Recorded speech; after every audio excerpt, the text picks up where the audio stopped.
Hey there, YouTube. So usually when I tear something apart, I like to just leave it spread across the garage for like 6-12 months, something like that. Bare minimum at least 3, but I'm changing up my ways these days. Anyway, a little box right there has got some goodies in it for the old black bagger. So what I'm gonna do today is I'm gonna tear apart the bike a little bit, you know, get like that whole other cylinder off. And once that's all said and done, I'll unbox the box and get everything cleaned up, get it ready to start going back together. Probably won't start going back together tonight, but hey, wishful thinking. But yeah, let's just get to it, I guess. I don't know. So instead of walking you guys through every single step like we did last time, I'm just gonna go ahead and like tear it apart and just go ahead and run that old fast forward button, and that way you ain't really gotta like hang out for something you've already seen. You know what, I tell you what, I'll fast forward it for you. So yeah, just enjoy your time. Cut.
Alright, so what we have here is the Extel cylinders that I was running on my bike. I've put in 2 different sets of pistons. Each time I run them, they run great, they're phenomenal until I run it down the highway. Depending on the temperature of the day, I can go a little further and then all of a sudden it happens. But it scuffs the pistons, as you guys seen in the first set, how these ones are in the first video, how these are all scored up and literally destroyed. So I'm at a point where I cannot bore the cylinders anymore. So I'm not gonna buy another set of Extel cylinders when that seems to be the problem. At least in my opinion, that's the problem. These are made out of cast iron. So I think these are not dissipating the heat correctly like a set of aluminum ones would. Most factory Harley cylinders, or all factory Harley cylinders to my knowledge, are aluminum cylinders with a sleeve in them, a steel sleeve. So the aluminum will dissipate the heat better. Most modern engines are either made from aluminum or they have aluminum heads on them to help dissipate the heat. They're lighter, a few other advantages, but that's the gist of it, dissipating heat. So I'm not gonna go back with cast iron at this point. What I did is I purchased a set of Revolution Performance 109 Monster kit. It is biggest kit they offered for a single cam. Everything will match up to what I already have. My heads will match. My crank, my cases are bored open to fit these cylinders. So I'm gonna run these. These are all aluminum. They do not have a sleeve in them. So I'm not too sure how I feel about that, but they're like metals. So aluminum pistons to aluminum cylinders, everything should expand at the same rate. Yeah, when cast iron thermal expansion rate is different than the aluminum thermal expansion rate of the pistons, so it only makes sense that the piston would grow faster than the cylinder. So that's why I think I'm having that problem. Hopefully with the new ones I won't have that problem. This is a built to the hill motor. So factory, it's 80 inch. Now it is, well, it was 107, now it's gonna be 109. So that's like, I don't know, 30-40% increase, something along those lines. So it's a lot. So it's expected to have some heat, or more heat, I guess I should say. But at this point, I'm getting rid of cast iron, going to aluminum. That's what I'm trying to say. So I'm gonna unbox everything. I'm gonna follow their instructions to a T, and fingers crossed, no more issues, because this whole setup's getting extremely expensive to keep replacing. Nevertheless. So this one has a relief cutout right here. So this is a rear cylinder. Did come with new dowels, which is nice.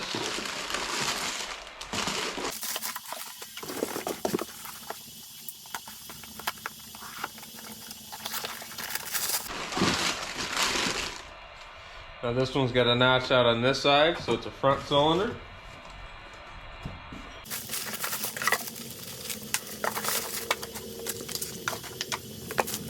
Again, this is a Revolution Performance, not a sponsor, but could be, kit. It is a Evo 109 cubic inch kit. Here are the cylinders like I just showed you, new head gaskets, new set of rings, front and rear, well, full sets I guess I should say. Some assembly lube. Stickers are nice. Spring clip wrist pins. I don't necessarily like the spring clips, but they're fine. I do need to check and make sure that these wrist pins fit into my connecting rods.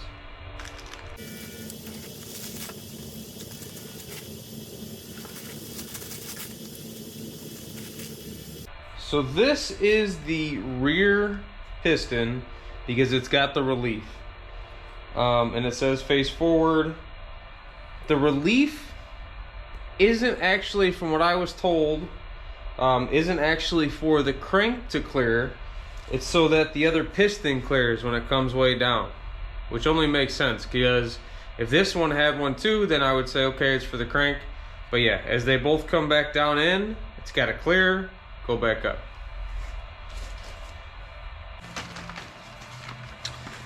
Came with instructions. I will be following them to a T. Like I said, I've gone through this way too many times. I do not want to do it again. So I will follow this to a T. I will do everything that they say.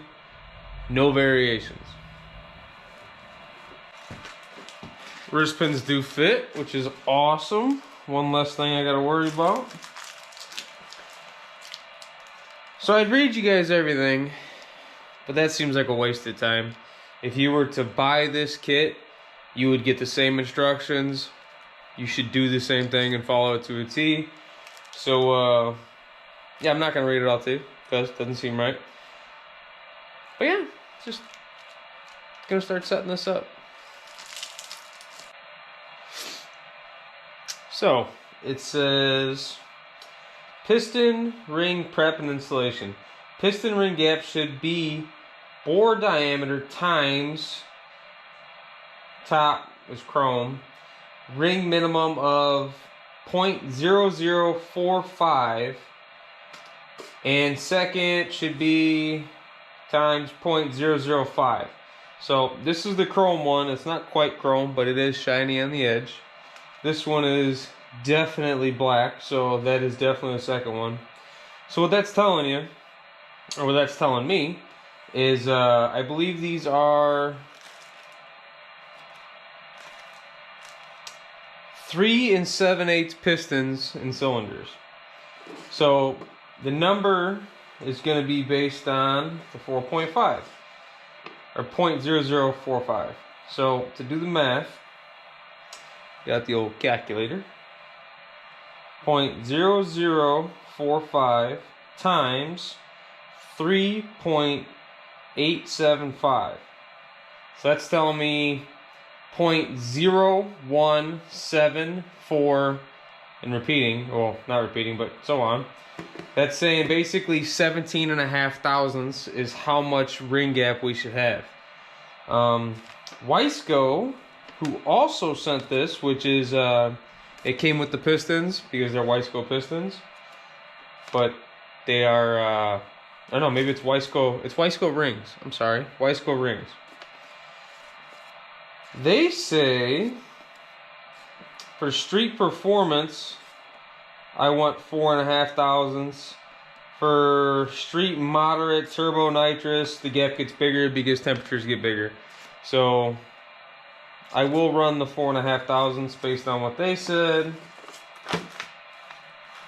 So the way that they recommend to do it, put the piston ring in the cylinder.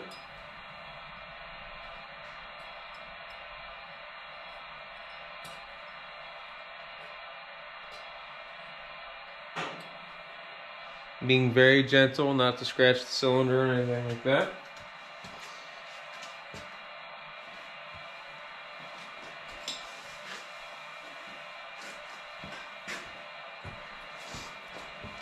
So you put the top ring in there, and then you take the piston, and you use the piston to square up the ring.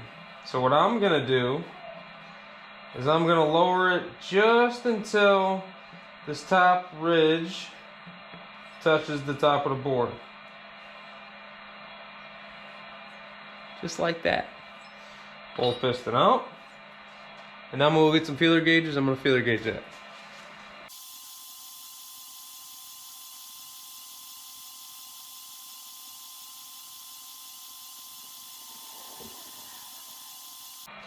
Alright, 10 fits kind of, but it's pretty snug. So it's roughly a 10, and we need 17 to 18 thousandths. So I'm gonna pull it out. I'm gonna use my ring grinder. I have done it in the past with a 90 grinder, just the handheld 90 grinder. Bzz, knock them down. Not recommended. I got a piston ring grinder. They're fairly cheap on, I think you can get them off Amazon, eBay, wherever. But yeah, that's the way you're supposed to do it, because it's real precise. Ooh. So you want them ends to line up just right. I would show you guys this whole process, but I don't want to get any contaminants up here. So I'm going to do it over here, clean the ring before I come back over. Alright, so what I did at this point is everything is cleaned, cylinders cleaned. I fit the rings, put them on. So now where I'm at is I'm going to clean the wrist pin. I'm going to insert the rear wrist pin C-clip. So I'm going to put it in here. That way I can put it over the connecting rod, slide the wrist pin in, put the C-clip in over here, and go from there. So I'm going to get this cleaned up and get her slid on.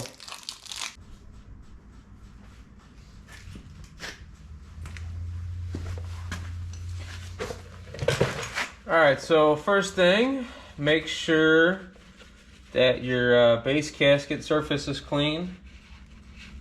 As you can tell, I did one over there first because I wasn't, like positive how it was gonna go, and I didn't want to, look like I didn't know what I was doing in the video.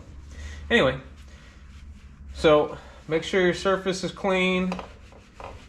Wipe it off with a nice rag. Some people take razor blades to it. I don't like to do that because razor blade sometimes scratches the surface, gouges it, and then you got a whole different battle of issues.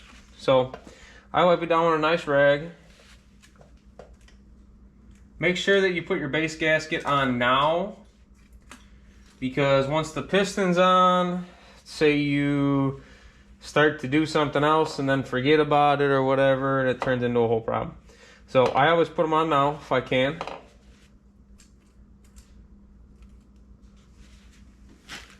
So one thing that I always try to do when doing this process is I stuff some rags down here into the crankcase hole, because if you drop one of these wrist pin clips down there, it's gone. It's stuck in there. Now you gotta try to fish it out. As much as I might like to go fishing every so often, I definitely don't want to fish it out right now. So there is two ways to do this from what I've been told. One way is how I'm going to do it right now. Another way is a way that I've done it in the past, but it works better when you got buttons. So they got these little, I think they're Teflon buttons or something along those lines. What you can do is you can fit the piston into the cylinder, bring it down, and then you can kind of hold the back button in and slide the wrist pin in. Well, in this particular case, I feel like that's going to be way harder because it's got C-clips. So I'm going to do it a way that is probably more done, or more regularly done, I guess I should say.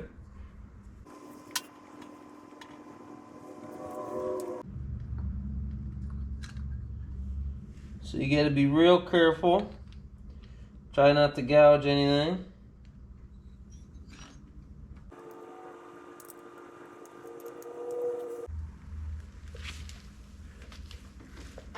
So the wrist pin is seated in the back against the rear clip. I'm going to drop the ring compressor over the top to just more or less protect everything as I push in this front wrist pin. I am going to double check that my rings are in the right orientation.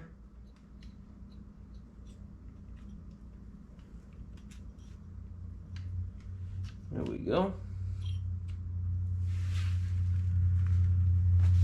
Some people, I think, put like 3/8 fuel line over the top of the studs, but then you're trying to get it out and blah, blah, blah. But anyway, nevertheless, that's what I'm going to do. I'm going to try to get this front wrist pin in, slide the cylinder in. So to put this wrist pin clip in, it's probably going to be hard to see from your guys' point of view, but there's like a little indentation right here. So what I'm going to do is I'm going to set the wrist pin to more or less be preloaded into the top part of it. And I'm going to use that little that little indentation to stuff a screwdriver in and pop the clip in.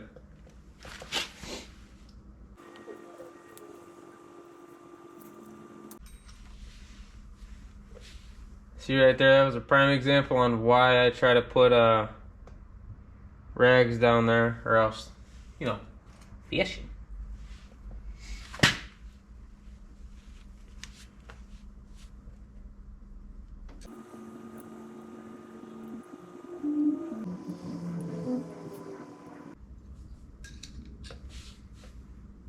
How come it does exactly what I want it to do, but not in the right orientation?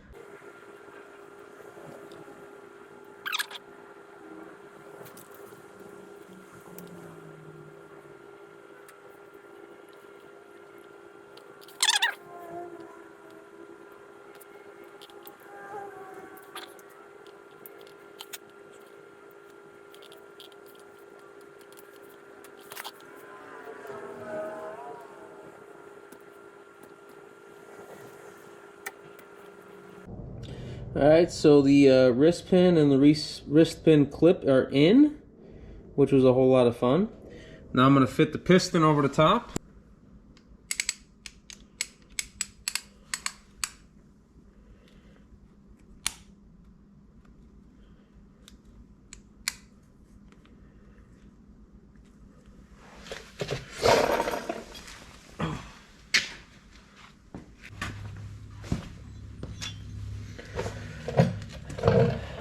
So I lubed up the cylinder real nice with their assembly lube they provided.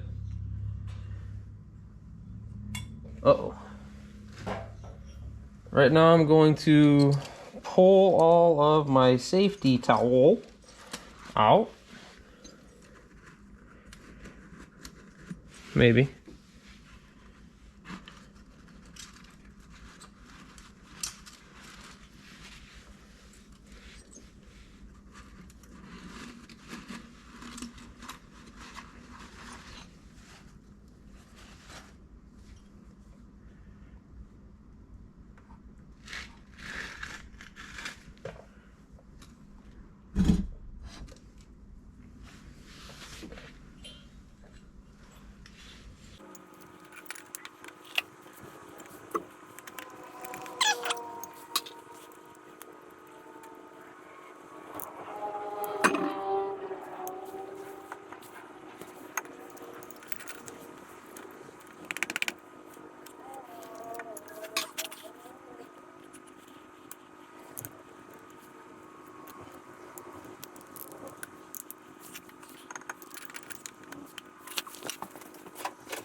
Well, that was definitely not the easiest install I've ever done. But nevertheless, that's all the time we got for today. So hopefully next weekend I'll finish putting it together, because I'm still waiting on rocker box gaskets, motor odds and stuff like that. So hopefully next weekend we'll finish getting it together, maybe get it fired up. But until then, if you like, please like and subscribe, and leave a comment. Let me know what you guys want to see more of. Thanks. Before I go, I did want to do a big thank you to everybody. I made it over 100 subscribers, which I know isn't a lot in the grand scheme of things, but to me it is a lot. I really do appreciate you guys liking and subscribing. Thank you. Appreciate it. Really lets me know that I'm doing something decent. But until next time.